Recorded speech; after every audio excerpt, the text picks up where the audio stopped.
ఓం నమ శివాయ. ప్రపంచంలో ఎన్నో శివాలయాలున్నాయి. కానీ ప్రతి ఏడాది తనకు తాను ఏర్పడే శివలింగం ఉన్న ఆలయం ఒక్కటే. అదే అమర్నాథ్ గుహ. ఎటువంటి శిల్పి చెక్కలేదు. ఎవ్వరు ప్రతిష్ఠించలేదు. అయినా ప్రతి ఏడాది మంచుతో ఒక శివలింగం ఏర్పడుతుంది. అది ఎలా? ఇది అద్భుతం కాదా? లేక ప్రకృతి సృష్టించిన ఒక అద్భుతమైన సహజ ప్రక్రియ?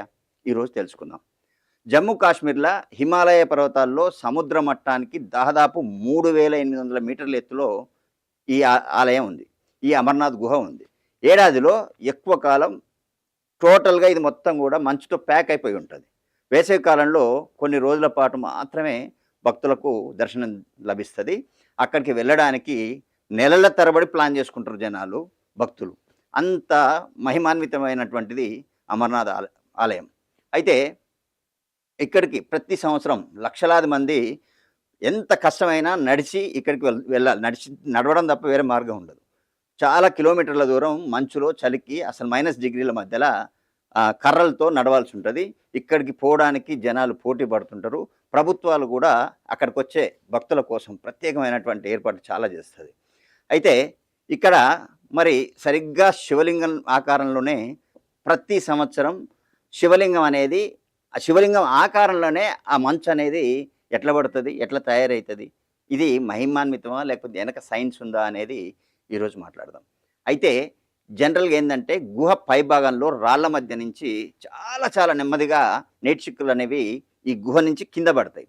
సో ఆ పడ్డప్పుడు ఏమైతాయి అంటే గృహలో ఉష్ణోగ్రత చాలా తక్కువగా ఉండడం వల్ల ఆ నీటి చుక్కలు ఒక్కొక్కటి గడ్డగడతాయి. మొదట ఒక చిన్న మంచు పొర లేయర్ అనేది ఏర్పడుతుంది. ఆ తర్వాత దాని మీద ఇంకో పొర, మళ్ళీ దాని మీద ఇంకో పొర, ఇలా పొరల మీద పొరలు ఏర్పడుతూ కొన్ని రోజుల తర్వాత అది శివలింగం ఆకారంలో పెద్ద మంచు స్తంభంలా మారుతుంది.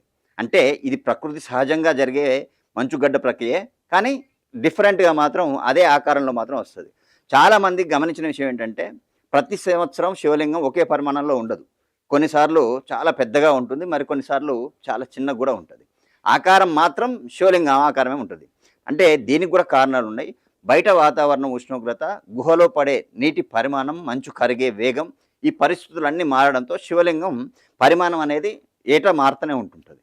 శాస్త్రీయంగా చూస్తే ఇది సహజంగా ఏర్పడే మంచు నిర్మాణం, కానీ భక్తులకు మాత్రం ఇది పరమశివుని దివ్య అద్భుత రూపం అన్నట్టు. ఇక్కడ ఒక కథ కూడా ఉంది. పురాణాల ప్రకారం శివుడు పార్వతీదేవికి అమరత్వాన్ని అనే రహస్యాన్ని ఈ గుహలోనే చెప్పాడట. సో దీనికి ఇక్కడ అమర్నాథ్ అనే ఆలయం అనే పేరు రావడానికి కూడా అమరం అనేది అంటే సజీవంగా ఉండడం అనే దాన్ని చెప్పిండు కాబట్టి ఈ గుహకు అమర్నాథ్ అనే పేరు వచ్చిందట. అమర్నాథ్ శివలింగం ఒకవైపు ప్రకృతి సృష్టించిన అద్భుతమైన మంచు నిర్మాణం, మరోవైపు కోట్లాది మంది భక్తుల విశ్వాసానికి ఇది ప్రతీక. విజ్ఞానం ఎలా ఏర్పడిందో చెప్తుంది, భక్తి దానిలో దైవాన్ని కూడా చూస్తుంది. రెండింటిని గౌరవించడం మన సంస్కృతి గొప్పతనం. ఇదే మన అమర్నాథ్ మంచు శివలింగం వెనుక ఉన్న ఆసక్తికరమైన కథ.